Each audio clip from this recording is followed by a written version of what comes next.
प्रिय मित्रों, जिस शख्सियत के विचार आप सुनने जा रहे हैं, उनकी सोच और उनके क्रांतिकारी विचार अंतर्राष्ट्रीय स्तर पर सराहे जाते हैं। डॉक्टर उज्ज्वल पाटनी भारत के प्रख्यात वक्ता और व्यक्तित्व विकास विशेषज्ञ हैं। प्रभावी भाषण और बोलने की कला पर आधारित इनकी किताब सफल वक्ता सफल व्यक्ति पूरे देश में हजारों ने पढ़ी है। इसी विषय पर इंग्लिश में great words win hearts Bharat ही नहीं बल्कि पूरे विश्व में सराही जा रही है। अद्भुत नेतृत्व क्षमता के धनी डॉक्टर उज्ज्वल पाटनी और उनकी टीम ने अपनी असाधारण उपलब्धियों हेतु विश्व कीर्तिमान रचकर उसे Guinness book of world records में दर्ज कराने का गौरव प्राप्त किया है। डॉक्टर पाटनी पेशे से डेंटिस्ट हैं। उन्होंने मानव संसाधन में MBA और राजनीति शास्त्र में MA किया है। वे मानव अधिकार और उपभोक्ता संरक्षण के भी विशेषज्ञ हैं। वे स्पीच गुरु के नाम से जाने जाते हैं। प्रभावी बोलने की कला, सकारात्मक सोच, बातचीत की कला, नेतृत्व जैसे विषयों पर वो शानदार सेमिनार और कार्यशालाएं लेते हैं। अपनी विलक्षण उपलब्धियों के कारण वो लगातार अंतर्राष्ट्रीय एवं राष्ट्रीय समाचार पत्रों, वेबसाइट व टीवी चैनलों पर फीचर किए जाते हैं। वह एकदम जमीन से जुड़े एक प्रैक्टिकल व्यक्ति की तरह सरलता और सहजता से बातें करते हैं। उनके विचार और संदेश कब आपके हृदय में गहरे उतरकर आपको प्रभावित कर जाएंगे, आपको पता भी नहीं चलेगा।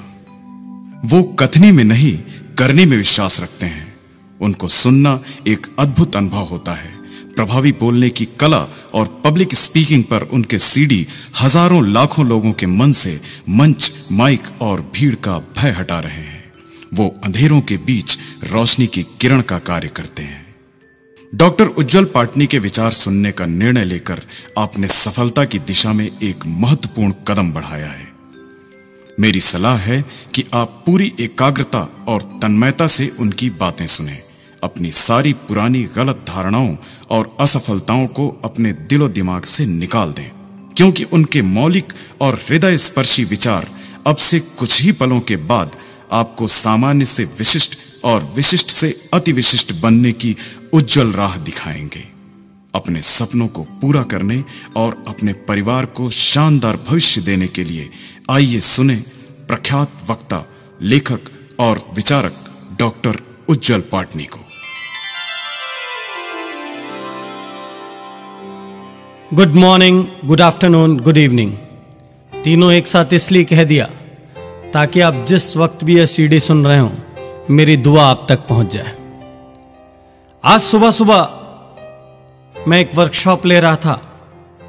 अचानक ही एक पार्टिसिपेंट ने मुझसे बड़ी गंभीरता से पूछा, डॉक्टर साहब, क्या आपको वाकई लगता है कि आपकी CD से या सेल्फ हेल्प की पुस्तकों से, पर्सनालिटी डेवलपमेंट की किताबों से किसी को कुछ फायदा होता होगा, या फिर यह सब कोरी बकवास है? मैं सोच में पड़ गया, क्योंकि उसकी बात कुछ हद तक सही थी और कुछ हद तक गलत। मैंने उनसे कहा, मैं 100% आपसे सहमत हूं कि कोई भी स्पीकर, कोई भी मोटिवेटर किसी की जिंदगी नहीं बदल सकता। कोई भी किताब किसी की उलझन नहीं सुलझा सकती। कोई भी सारपूर्ण कहानी किसी को राह नहीं दिखा सकती, और कोई भी सलाह किसी की गलत आदत नहीं सुधार सकती। कोई भी किताब पढ़कर आज तक करोड़पति नहीं हुआ, क्योंकि सबसे महत्वपूर्ण उस पुस्तक को पढ़ने वाला, उस सलाह को सुनने वाला, उस CD को मनने वाला व्यक्ति है। यदि पाठक या श्रोता बदलना नहीं चाहता, तो कोई भी किताब, कोई भी CD किसी के अंदर कोई फर्क नहीं पैदा कर सकती। कोई भी पाठक किसी किताब को पढ़कर या CD को सुनकर सफल और धनवान नहीं हो सकता, क्योंकि पुस्तक या CD कोई ATM मशीन नहीं जिसमें बटन दबाओ और पैसे बाहर आ जाए। पुस्तकें हो या CD हो, प्रेरक हो या मोटिवेटर हो, ये सारे लोग सिर्फ आपको रास्ता बता सकते हैं। ये सिर्फ आपको राह दिखा सकते हैं। राह पर चलना आपको खुद को पड़ेगा। यदि आप बिस्तर से बाहर निकलकर पसीना नहीं बहाना चाहते, यदि आप दुनिया में गर्मी और बारिश झेलने की हिम्मत नहीं रखते, तो फिर सफलता आपके लिए बहुत ही कठिन और बहुत ही दुरूह होगी। यदि इस सीडी का असली मजा लेना है, यदि मेरी बातों का असली आनंद लेना है, तो मैं ज्ञानी हूं, इस धारणा को निकाल फेंको। एक बार एक शिष्य एक गुरु के पास गया। उसने उस गुरु से कहा, गुरुजी, मैंने दुनिया के अधिकांश शास्त्र पढ़े हैं, मुझे अधिकांश चीजें मालूम है, फिर भी मुझे किसी ने कहा कि आप मुझे ज्ञान की कुछ बातें दे सकते हैं, इसलिए मैं आपके पास आया हूं। गुरुजी ने कहा, बैठो। टेबल पर आमने सामने बैठे गुरुजी ने एक नौकर को आदेश किया, चाय लेकर आओ। एक केटली चाय की आई, 2 कप गुरु और शिष्य के आमने सामने रखे गए। गुरु ने केटली से अपने कप में चाय डाली, उसके बाद उन्होंने शिष्य के कप में चाय डालना शुरू किया। कप आधा भर गया, कप पौना भर गया, कप पूरा भर गया और चाय बाहर गिरने लगी। शिष्य ने कहा, गुरुजी, ये क्या कर रहे हैं? कप भर चुका है और चाय बाहर निकली जा रही है। गुरु ने कहा, शिष्य, जिस तरीके से भरे हुए कप में और चाय आना संभव नहीं है, ठीक उसी तरीके से तुम्हारे भरे हुए दिमाग में किसी भी नए विचार के लिए कोई जगह नहीं। तो यदि तुमको जीवन में कुछ सीखना है, यदि मुझसे कुछ पाना चाहते हो, तो सबसे पहले अपना दिमाग खाली करके आओ। हम सब की सबसे बड़ी परेशानी यही है, हमारा दिमाग पहले से इतने सारे विचारों से भरा हुआ है। हम पहले से ही सोच लेते हैं अमुक बात से हमें कोई फायदा नहीं होगा, अमुक चीज बकवास है, और इसीलिए कोई भी बात ना तो हमें लाभ पहुंचा पाती है और ना ही हमारे जीवन में कोई सकारात्मक परिवर्तन ला पाती है। तो मित्रों, आप आगे मुझे जितनी भी देर सुने, जिन लोगों को बकवास लगे वो बकवास समझकर भूल जाएं, लेकिन जिन लोगों के मन में जरा भी अपने जीवन को बदलने की इच्छा है, जो लोग अपनी एक भी गलत आदत को बदलना चाहते हैं, जो लोग चाहते हैं कि सफलता उनके कदम चूमे, जो लोग ये चाहते हैं कि वो जिंदगी में और हीनता के साथ ना जिएं, उन सब के लिए मैं अपने दिल से निकली हुई लाइनें कहना चाहता हूं। और यदि इस पूरे सीडी में आपने 1 या 2 लाइनें या 1 या 2 विचार भी ग्रहण कर लिए, तो यकीन मानिए आपके जीवन में बहुत बड़ा परिवर्तन हो सकता है। क्योंकि बहुत बड़ा परिवर्तन लाने के लिए बड़े बड़े पोथी और शास्त्र पढ़ने की जरूरत नहीं है। बहुत बड़ा परिवर्तन कभी कभी मात्र एक विचार के माध्यम से आ सकता है। मित्रों, यदि जीवन में सफलता पाना है, यदि जीवन में आगे जाना है, तो जिंदगी की प्राथमिकताएं तय करनी होगी। आपको यह तय करना पड़ेगा कि सबसे पहले आप क्या पाना चाहते हैं और किस दिशा में जाना चाहते हैं। यदि दिशा तय नहीं होगी तो जीवन में कोई भी उपलब्धि हासिल करना मुश्किल होगा। यह भी हो सकता है कि आप गैर जरूरी और गैर वाजिब कार्यों में अपना सारा समय बिता दें और जो वास्तविकता में महत्वपूर्ण कार्य थे उनके लिए आपके पास समय ही ना हो। एक प्रेरक ने एक कांच का बर्तन अपने हाथ में उठाया और ढेर सारे उपस्थित जन समूह के बीच सब लोगों को दिखाया।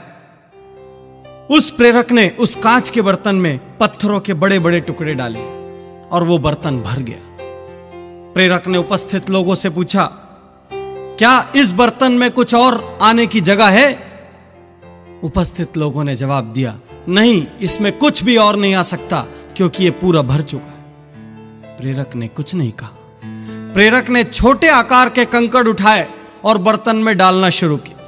धीरे धीरे ढेर सारे कंकड़ उस कांच के बर्तन में पत्थरों के बीच अपनी जगह लेते चले गए। फिर से प्रेरक ने पूछा, क्या अब इन कंकड़ों के बाद और कुछ इस बर्तन में आ सकता है? अधिकांश ने जवाब दिया, नहीं, अब तो बिल्कुल भी गुंजाइश नहीं है, यह 100% भर चुका है। प्रेरक ने फिर से उस कांच के बर्तन को उठाया और उसमें रेत डालने लगा। थोड़ा बर्तन को हिलाया तो ढेर सारी रेत उन बड़े पत्थरों और छोटे पत्थरों के बीच की खाली जगह में भर गई। सारे उपस्थित लोगों के चेहरे उतर चुके थे, वो सब निरुत्तर थे। प्रेरक ने अंतिम बार फिर से कहा, क्या अब भी इसके अंदर कुछ आ सकता है? अब सारे लोग पूरी ताकत से कहने लगे, नहीं, भले ही अब तक हम गलत रहे हों, लेकिन अब तो हम गारंटी से कह सकते हैं कि इसमें कुछ भी नहीं आ सकता। प्रेरक ने फिर से कहा, मित्रों, सामान्य सोच से एक आध कदम आगे जाकर सोचोगे तो ही उत्तर मिलेगा। क्या फिर से अब इस बर्तन में और कुछ आ सकता है? उपस्थित लोगों ने 1-2 मिनट और लिया सोचने को और कहा, नहीं गुरुजी, हम पूरी तरह से समझ चुके हैं, इस बर्तन में कुछ भी और आने की जगह नहीं। प्रेरक ने कोई जवाब नहीं दिया। चुपचाप पानी से भरा एक जग उठाया और उस कांच के बर्तन में पानी डालना शुरू किया। वह पानी बड़े पत्थर, छोटे पत्थर तथा रेत के बीच धीरे धीरे अपनी जगह बनाता चला गया। कुछ पानी उस रेत ने सोख लिया और धीरे धीरे उस बर्तन में ढेर सारा पानी आ गया। सारे उपस्थित लोग निरुत्तर थे। फिर उस प्रेरक ने कहा, मित्रों, जिस तरह से इस कांच के बर्तन में पहले बड़ा पत्थर डाला गया, फिर छोटे पत्थर और कंकड़ डाले गए, फिर रेत डाली गई, फिर पानी डाला गया, इसलिए सारी चीजें इसमें समा सकी। यदि इसकी जगह पहले पानी डाल दिया जाता और पत्थर डालते तो सारा पानी बाहर छलक जाता। यदि पहले रेत डाल दी जाती तो रेत से यह बर्तन भर जाता और इसमें बड़े पत्थर आने के लिए कोई जगह नहीं बचती। कहने का अर्थ यह कि यदि जीवन में कुछ पाना है तो हम सब के पास उतना ही समय है और उतने ही संसाधन है। दिन में सिर्फ 24 घंटे। इन 24 घंटों के लिए जिस भी व्यक्ति ने सही प्राथमिकताएं तय की होंगी वह व्यक्ति जरूर सफल होगा। जो लगन से, पूरी ताकत से, पूरी मेहनत से डटेगा, जुटेगा, पसीना बहाने को तैयार होगा, वो जरूर सफल होगा।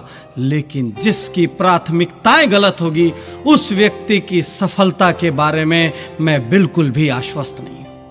तो सबसे पहले आपको सोचने की जरूरत है कि जीवन में इस वक्त आपकी प्राथमिकताएं सही है कि नहीं। यदि प्राथमिकताएं सही हैं तो फिर आगे हम लगन की, दिशा की और दूसरे गुणों की बात करेंगे।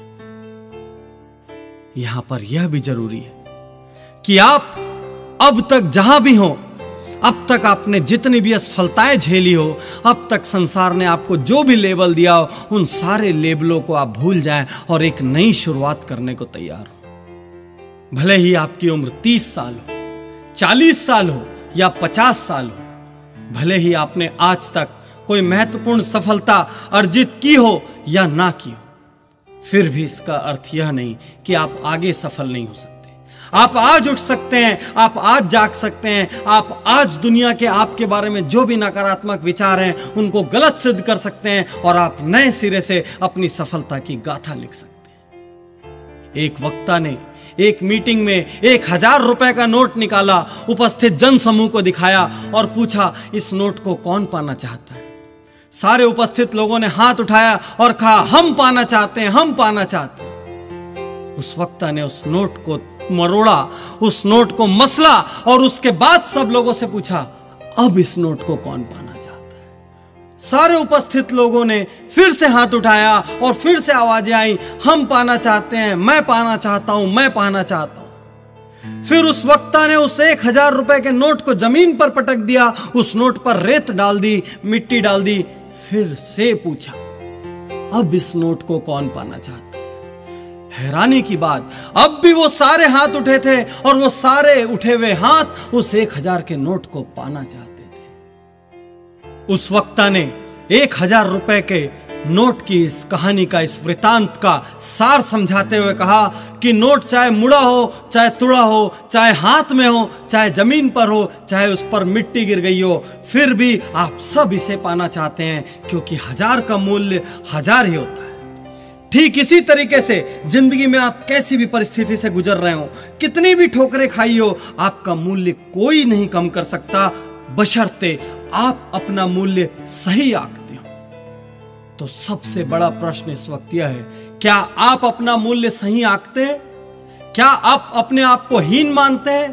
क्या आप अपने आप को दूसरों से कमतर मानते हैं?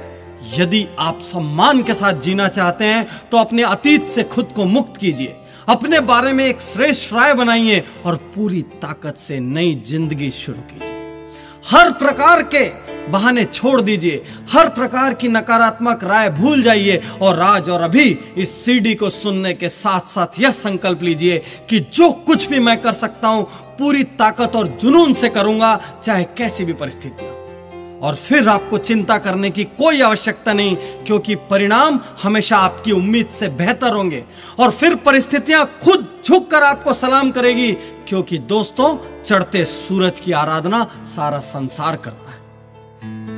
सफलता के रास्ते पर चलने के लिए आपको अपने दैनिक जीवन में झांकना होगा। आप कितने बहाने बनाते हैं, आप कैसी भाषा का प्रयोग करते हैं। मैं हमेशा अपने वर्कशॉप्स और सेमिनार्स में पार्टिसिपेंट से कहता हूं, चाहे मैं देश के किसी भी कोने में क्यों ना हूं, कुछ वाक्यों को तलाक देना होगा। अपनी दैनिक जीवन में दैनिक भाषा पर गौर करिए। जिन वाक्यों की मैं बात करने जा रहा हूं, यदि इन वाक्यों का आप उपयोग करते हैं, यदि ये वाक्य आपकी बोली का हिस्सा है, यदि ये कार्य आपकी आदतों का हिस्सा है, तो आपको इनको तलाक देना होगा। तभी आप दुगनी स्पीड से मंजिल की ओर, सफलता की ओर बढ़ पाएंगे। सबसे पहला वाक्य, लोग क्या कहेंगे। अधिकांश लोग दुनिया में दूसरों के डर से नई चुनौतियां हाथ में नहीं लेते, आगे बढ़कर पहल नहीं करते। उनके मन में सिर्फ एक भय होता है, यदि असफल हो गए तो लोग क्या कहेंगे। प्रभावी बोलने की कला और इफेक्टिव पब्लिक स्पीकिंग पे पूरे भारत में मैं अलग अलग कोनों में वर्कशॉप और लेक्चर्स लेता हूं, और जब भी मैं लोगों से पूछता हूं कि माइक पर आज तक नहीं बोल पाए तो इसका सबसे बड़ा कारण क्या था, तो वो सारे लोग ये कहते हैं कि सबसे बड़ा कारण फेल होने का भय था। तो मैंने पूछा, फेल होने का भय क्या, इसका क्या मतलब। तो वो बोलते थे कि सर, हमें लगता था यदि फेल हो जाएंगे तो जो लोग सुन रहे हैं वो क्या कहेंगे, हमारे बारे में क्या इमेज क्रिएट होगी, क्या इंप्रेशन बनेगा, और इस भय से वो लोग आजीवन माइक के सामने या तो बोल नहीं पाए, और या जब भी बोले तो उनकी परफॉर्मेंस खराब हो। मित्रों, सबसे पहले इस लोग क्या कहेंगे इस वाक्य को तलाक दे दीजिए। लोग नया हेयर कट कराने में, स्वयं को नया लुक देने में, यहां तक कि पसंदीदा कपड़ा पहनने से भी डरते हैं। कभी कभी तो यह भी होता है कि कोई शर्ट आपने बहुत पसंद से, बहुत चाव से खरीदी, जो ही आप घर पहुंचे आपके एक मित्र ने कहा, यह कैसी शर्ट ले ली। फिर अगले दिन जब आप पहन के निकले तो परिवार के किसी दूसरे व्यक्ति ने कहा, यह शर्ट बिल्कुल नहीं जच रही है। थोड़ा आगे बढ़े, किसी तीसरे व्यक्ति ने कहा, यार डिजाइन पुराना है। तो आप अपनी इतनी चाव से, पसंद से ली गई शर्ट को अलमारी के अंदर किसी कोने में रख देंगे और आजीवन उसे आप नहीं छुएंगे। मैं पूछना चाहता हूं कि आप दुनिया के लिए पैदा हुए हैं या खुद के लिए। हर बात में नुक्स निकालना, राय देना और व्यंग करना समाज के बहुत बड़े वर्ग का निशुल्क रोजगार है। आप चाहे अच्छा काम करने निकलिए, चाहे बुरा काम करने निकलिए, कुछ लोग आपके आसपास बैठे हैं जो एक व्यंग जरूर करेंगे या 2-4 लाइन कहकर आपकी राह में जरूर बाधा बनेंगे। यदि आप इनकी सोचेंगे तो मुझसे स्टैम्प पेपर पर लिखा कर ले लीजिए कि आप आजीवन कुछ नहीं कर पाएंगे। ये लोग पलटते भी बहुत जल्दी हैं, गिरगिट होते हैं। जो लोग कल आपको असफल और विफल कह रहे थे, जो लोग कल आपकी काबिलियत और क्षमता पर प्रश्न चिन्ह लगा रहे थे, आप जरा सफल होकर देखिए, अगली ही सुबह उनकी पूरी भाषा बदल जाएगी और वो ये कहना शुरू कर देंगे, अरे मैं तो पहले से ही जानता था, ये एक ना एक दिन कुछ ना कुछ जरूर करेगा। ऐसे लोगों की वजह से यदि आप अपने सपनों को मार रहे हैं, ऐसे लोगों की वजह से यदि आप अपने लक्ष्यों को छोड़ रहे हैं, तो आप अपनी किस्मत के साथ, अपने आप के साथ बहुत बड़ा अन्याय कर रहे हैं। जो भी काम कर रहे हैं पूरी ताकत से कीजिए। ऐसे सारे लोगों को भूल जाइए। आपने एक पुरानी कहावत सुनी होगी कि हाथी चले बेजार और कुत्ते भौंके हजार। तो हाथी की तरफ बेजार होकर अपने लक्ष्य की ओर चलते जाइए, लोगों को अपना काम करने दीजिए। बीते दिनों में झांक कर देखोगे दोस्तों, तो कई ऐसे कार्य होंगे जिन्हें आप कर सकते थे, और यदि आप उन्हें करते तो सफलता की नई ऊंचाइयों पर होते। लेकिन कुछ लोगों के कहने के कारण आप घबरा गए, आप हिचक गए, आप ठिठक गए, आपने वो काम नहीं किया। अब ऐसा मौका मत आने दीजिए। ये लोग जो आपकी राह में बाधा बनते हैं, ये भले ही आपके आसपास के लोग हों, आपके परिवार के लोग हों, इनसे आप दूरी बना लीजिए। यदि कोई बाहर का व्यक्ति है जो लगातार आपके काम में टोका टोकी करता है, लगातार एक नकारात्मक वायरस की तरह व्यवहार करता है, तो उसका साथ छोड़ दीजिए। कुछ लोगों के मुंह से मैं यह लाइन भी सुनता हूं, मुझसे यह नहीं होगा, हम ये कैसे कर पाएंगे, हम में तो इतनी काबिलियत ही नहीं है।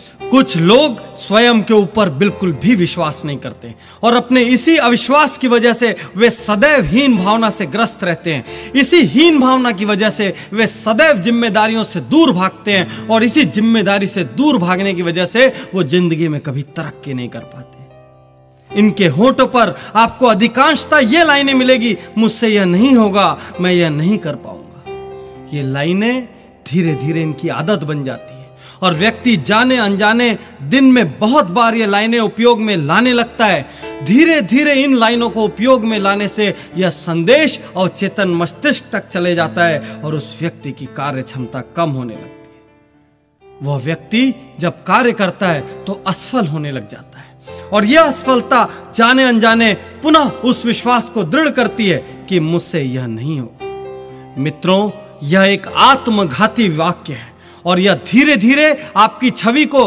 आपके स्वयं के सामने, परिवार के सामने और समाज के सामने नकारात्मक बना देगा। आप स्वयं को अंदर से कमजोर महसूस करने लगेंगे और आपका पतन 100% निश्चित हो जाएगा। इसलिए आज से इस कमजोर लाइन को तलाक दे दीजिए और एक नया वाक्य उपयोग में लाइए, यदि इस दुनिया में कोई और कर सकता है तो मैं भी कर सकता हूं। बहुत सारे लोगों के मुंह से मैं यह लाइन भी सुनता हूं, आज मूड नहीं है, अभी मूड नहीं है। हमारे बड़े बूढ़ों ने अपने जमाने में यह लाइन कभी नहीं सुनी होगी, लेकिन आज की जनरेशन में आप नर्सरी के बच्चों के मुंह से भी सुन लेंगे। मुझे समझ में नहीं आता ये मूड क्या बला है और ये शब्द हमारी भाषा में आखिर घुसा कैसे। मैं आपसे एक सवाल करता हूं, आप सड़क पर जा रहे हैं और कोई कुत्ता आपको काटने दौड़े तो क्या आप कुत्ते से यह कहने का साहस कर सकते हैं, आज मेरा भागने का मूड नहीं है इसलिए मुझे काट लो? आपको तैरना नहीं आता, आप पानी में डूब रहे हैं तो क्या आप यह कहने का साहस कर सकते हैं कि आज बचाओ बचाओ चिल्लाने का मूड नहीं है इसलिए मैं डूबना चाहता हूं? आपको भयंकर प्यास लगी हो और सामने पानी आए तो क्या आप कहेंगे कि छोड़ो आज पानी पीने का मूड नहीं है? जब ऐसी जगहों पर मूड याद नहीं आता तो अपना भविष्य संवारने के लिए किए जाने वाले जरूरी कामों में यह मूड शब्द कहां से आता है, मुझे समझ में नहीं आता। मित्रों, जो काम जरूरी है वह जरूरी है, उसके लिए मूड कैसा? काम शुरू कर दो, मूड अपने आप बन जाएगा। आज से लगभग 2-3 साल पहले मैं भी पुस्तक लिखने के लिए मूड की तलाश करता था। इसी वजह से हर बुक में बहुत ज्यादा वक्त लगता था। धीरे धीरे मुझे समझ में आया कि यह सिर्फ मेरा ड्रामा है, नखरा है। धीरे धीरे मैंने जब भी पुस्तक लिखने की सोची तुरंत कलम उठाया और लिखना शुरू कर दिया। यदि मन के किसी कोने में ऐसा भी लगा कि आज मूड नहीं है या छोड़ो कल लिख लूंगा, तो उस वाक्य को तुरंत मैंने दिमाग से झटक दिया। धीरे धीरे एक ऐसी स्थिति आ गई कि अब जब भी मैं पेन लेकर बैठता हूं तो अपने आप विचार मेरे दिमाग में आने लग जाते हैं। अब मुझे ना तो मूड की कोई दरकार बची है, ना ही ऐसा कोई ड्रामा करने की इच्छा बची। कुछ लोगों के मुंह से, या कह लो कि बहुत सारे लोगों के मुंह से हम यह लाइनें भी सुनते हैं, हमारा तो भाग्य खराब है, हमारा लक ठीक नहीं है। अरे भाग्य नाम की कोई चीज इस दुनिया में है या नहीं, इस सदियों पुराने विवाद में मैं नहीं पड़ना चाहता, लेकिन मैं इतना जरूर जानता हूं कि इस दुनिया में बहुत कम लोग ऐसे हैं जो पूरी मेहनत, पूरी ईमानदारी, पूरी ताकत, पूरी बुद्धि से सही दिशा में काम कर रहे हैं और फिर भी उन्हें सफलता नहीं मिल रही। अधिकांश लोग जो असफल हैं वो ऐसे लोग हैं जो कहीं ना कहीं बहानेबाजी बना रहे हैं, जो कहीं ना कहीं पूरी लगन से अपना काम नहीं कर रहे हैं, या फिर जिनकी दिशा गलत है। मित्रों, यदि आप सही दिशा में मेहनत कर रहे हो तो हो सकता है कि आपको ऊंचाई उतनी ना मिले, लेकिन एक बात तय है कि आप असफल तो बिल्कुल नहीं होंगे। भाग्यवादी लोगों से मैं एक बात और कहना चाहता हूं कि भाग्य चाहे अच्छा हो या बुरा, मेहनत तो दोनों स्थिति में करनी पड़ेगी। क्योंकि यदि भाग्य अच्छा है और आपने मेहनत चालू रखी तो आपको डबल सफलता मिलेगी, और भाग्य यदि खराब है और आपने मेहनत चालू रखी तो आपकी असफलता का प्रतिशत कम हो जाएगा। किसी भी सूरत में मेहनत का महत्व कम नहीं होता। डटना तो हर हाल में होगा, जुटना तो हर हाल में होगा। इसलिए मैं आपसे सीधी सीधी और खरी खरी बात कहता हूं कि बैठकर रोने की बजाय, किस्मत चमकने का इंतजार करने की बजाय, ज्योतिषियों का चक्कर लगाने की बजाय, हवन पूजा पाठ और कर्मकांड कराने की बजाय, उंगलियों में अलग अलग रंगों के पत्थर पहनने की बजाय उठिए, बाहर निकलिए, पसीना बहाइए, पूरी ताकत और समर्पण से अपने कार्य में जुट जाइए। भाग्य को अपना काम करने दीजिए और आप अपना काम कीजिए। आप देखेंगे कि धीरे धीरे अपने आप भाग्य और परिस्थितियां आपके अनुकूल होने लग जाएगी। यदि आप बार बार अपनी भाषा में यह भाग्य शब्द का प्रयोग कर रहे हैं तो ज्यादा संभावना इस बात की है कि आप बहानेबाजी कर रहे हैं और अपने भविष्य को धोखा दे रहे हैं। ढेर सारे लोगों के मुंह से यह लाइन भी सुनने में आती है, कल कर लूंगा, परसों कर लूंगा। कुछ लोगों को जब भी जिम्मेदारी का काम बतलाया जाता है वो तुरंत कहते हैं तबीयत ठीक नहीं लग रही, आज व्यस्त हूं। खास बात यह है दोस्तों कि ऐसे लोगों का कल कभी नहीं आता। ऐसे लोगों को काम सौंपने के पहले ही हमारे मन में शंका पैदा हो जाती है कि यह काम होगा कि नहीं। ऐसा नहीं है कि ये काम करने में असमर्थ होते हैं या अयोग्य होते हैं, लेकिन उनमें एक अजीब सा ढीलापन होता है। ऐसे लोग बिस्तर पर लेटकर टीवी देखते हुए, मोबाइल पर बात करते हुए या गेम खेलते हुए सारा दिन निकाल देंगे, लेकिन जब आप उनसे कार्य की प्रगति के बारे में पूछेंगे तो वे कहेंगे कि आज नहीं हो पाया। क्यों नहीं हो पाया, क्यों नहीं कर पाए, इसके बारे में कोई ठोस जवाब नहीं, लेकिन उनके चेहरे पर आपको कोई पश्चाताप का भाव ही नहीं मिलेगा, क्योंकि वो बहाने भी बहुत स्मार्टली बनाते हैं। हैरानी और अचरज की बात तो यह है कि ऐसे बिजी विदाउट वर्क लोगों की वजह से दुनिया भरी पड़ी है, और ये सारे योग्य लोग अपनी इन्हीं आदतों की वजह से, इसी भाषा की वजह से अयोग्य होते चले जा रहे हैं। कुछ लोग तो सिर्फ काम याद ना रख पाने के कारण रात दिन दूसरों की डांट सुनते हैं। यदि आपकी भी ऐसी आदतें हैं तो संभल जाइए, आज ही बैठिए, शांति से अपनी बोली और सोच पर गौर कीजिए। क्या आप भी इन 5 वाक्यों में से किसी का काफी प्रयोग करते हैं? क्या इनमें से भी कुछ आदतों ने आपको जकड़ रखा है? यदि जकड़ रखा है तो तुरंत आज और अभी इन वाक्यों को छोड़ने का निर्णय लीजिए, इन आदतों को छोड़ने का निर्णय लीजिए, और फिर से मत टालना कि अगले हफ्ते से छोड़ दूंगा या 1 महीने में छोड़ दूंगा, क्योंकि मित्रों किसी भी शुभ कार्य के लिए कोई मुहूर्त खराब नहीं होता, और हर वो दिन शुभ होता है जब इंसान कुछ अच्छा करने की ठान ले और अच्छा करने के लिए निकल पड़े।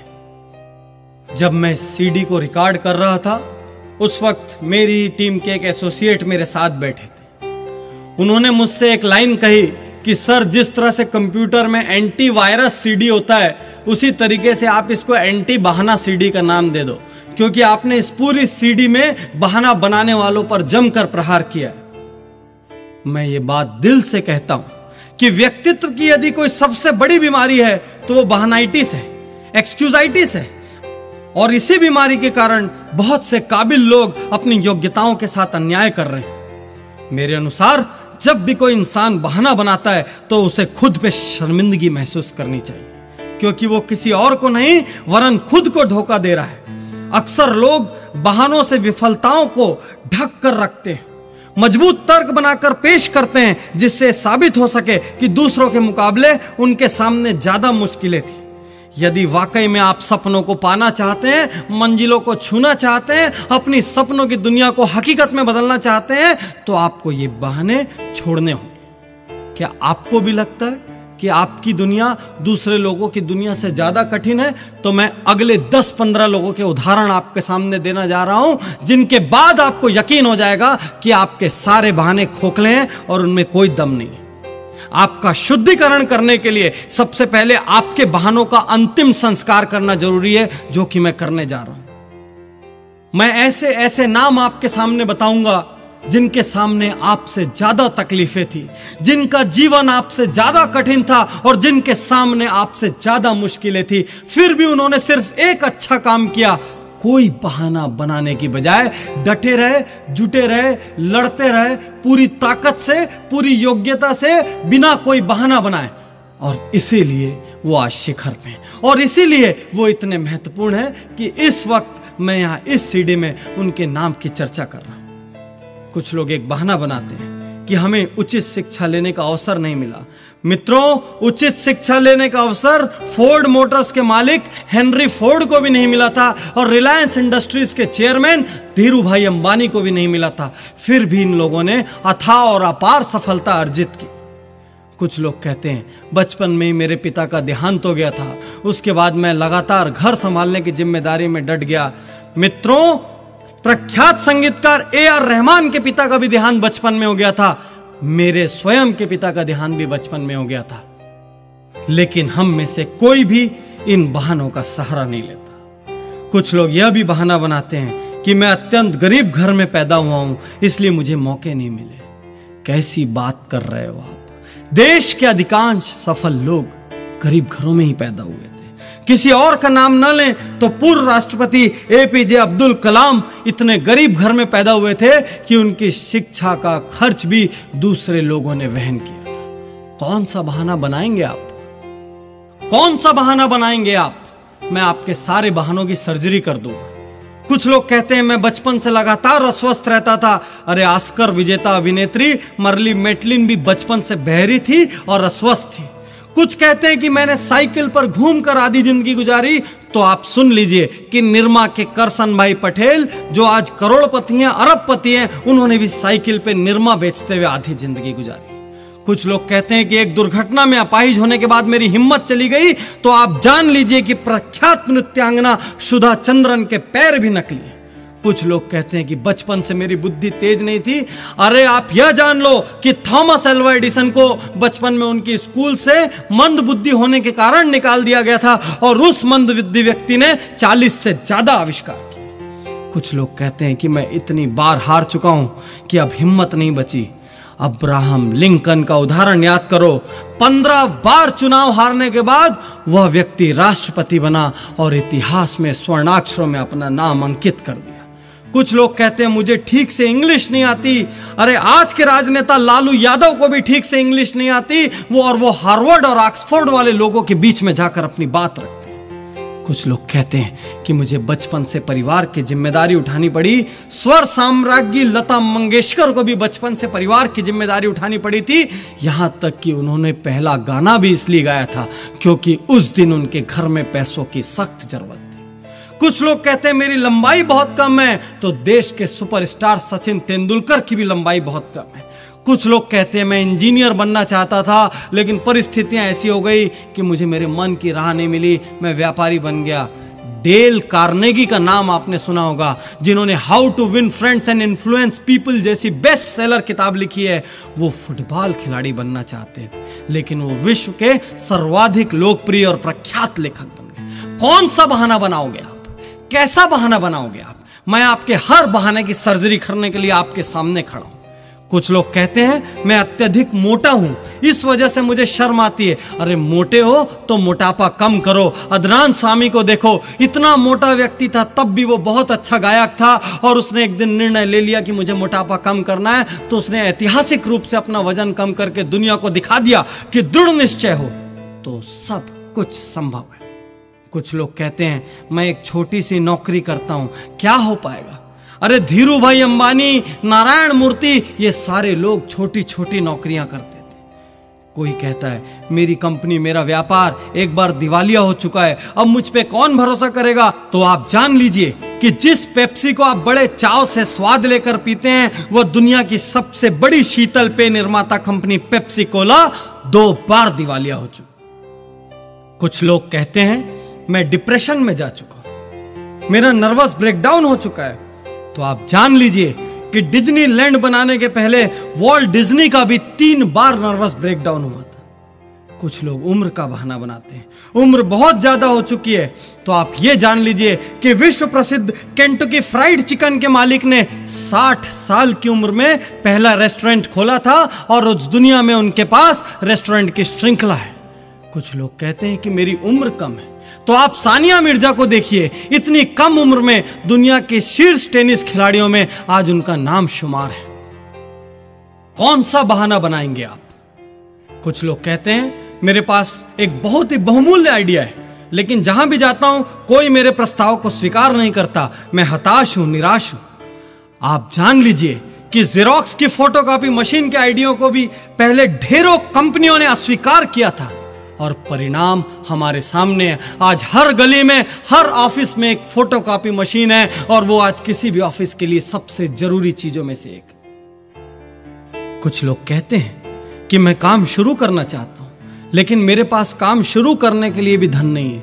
मित्रों, ये कोरा बहाना है क्योंकि इन्फोसिस के पूर्व चेयरमैन नारायण मूर्ति के पास भी काम शुरू करने के लिए धन नहीं था। और यदि इस सीडी में समय की पाबंदी नहीं होती तो मैं आपको 10,000 नाम ऐसे बताता जिनके पास काम शुरू करने के लिए धन नहीं था और जो आज करोड़ों अरबों रुपयों के मालिक हैं।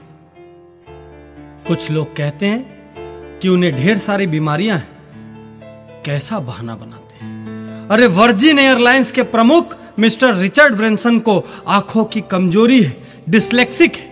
लेखक वेद प्रकाश मेहता की दोनों आंख नहीं है। राष्ट्रपति रूजवेल्ट के दोनों पैर काम नहीं करते थे। यहां तक कि स्वर्ण पदक विजेता विल्मा रुडोल्फ को पोलियो था।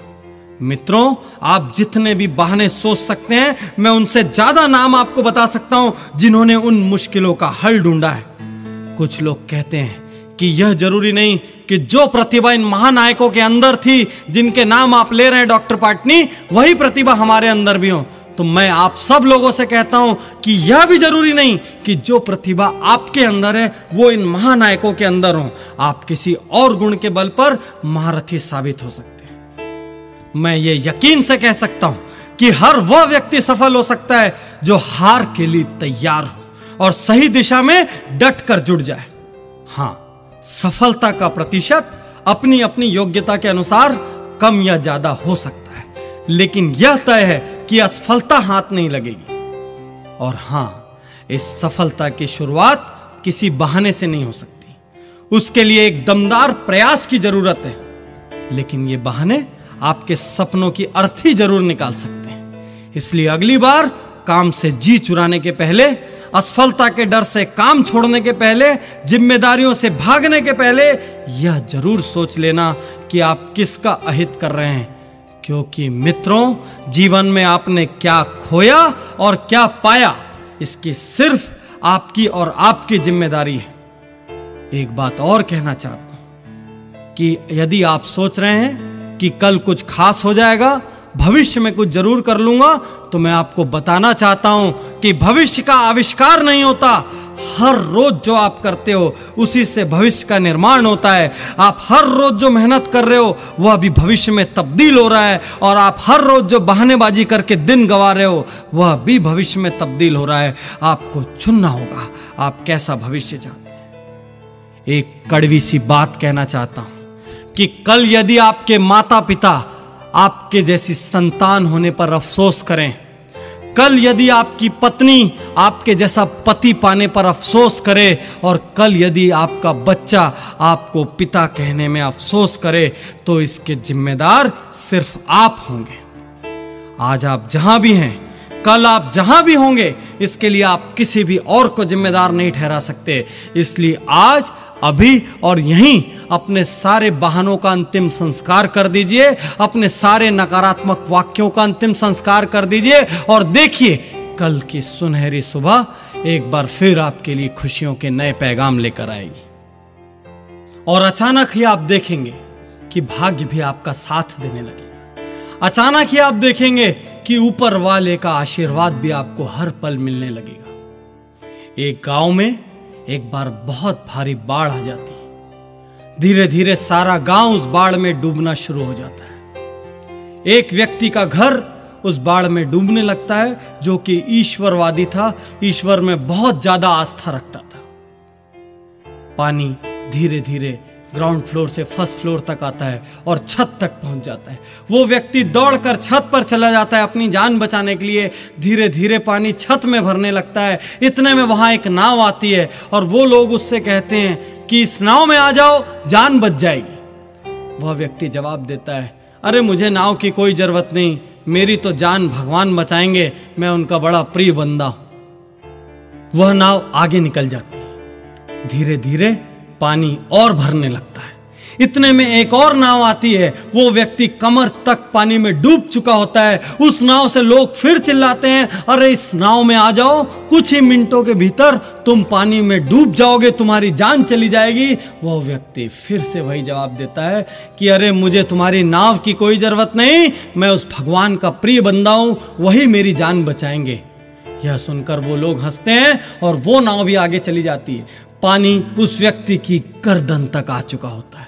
इतने में ऊपर से एक हेलीकॉप्टर आता है। उस हेलीकॉप्टर से सैनिक रस्सी फेंकते हैं। उस आदमी को चिल्लाते हैं, इस रस्सी को पकड़ो और ऊपर हेलीकॉप्टर में आ जाओ। वह मूर्ख फिर से जवाब देता है कि मुझे तुम्हारे हेलीकॉप्टर की कोई जरूरत नहीं, मेरी रक्षा करने के लिए तो खुद भगवान बैठे हैं। और कुछ ही मिनटों के बाद पानी में डूबने से उसकी मौत हो जाती है। वह व्यक्ति ईश्वर के दरबार में पहुंचता है, स्वर्गलोक में पहुंचता है, भगवान के सामने बड़ा झल्लाया हुआ, फनफनाया हुआ भगवान से कहता है, हे भगवान, तुमने मुझे धोखा दिया।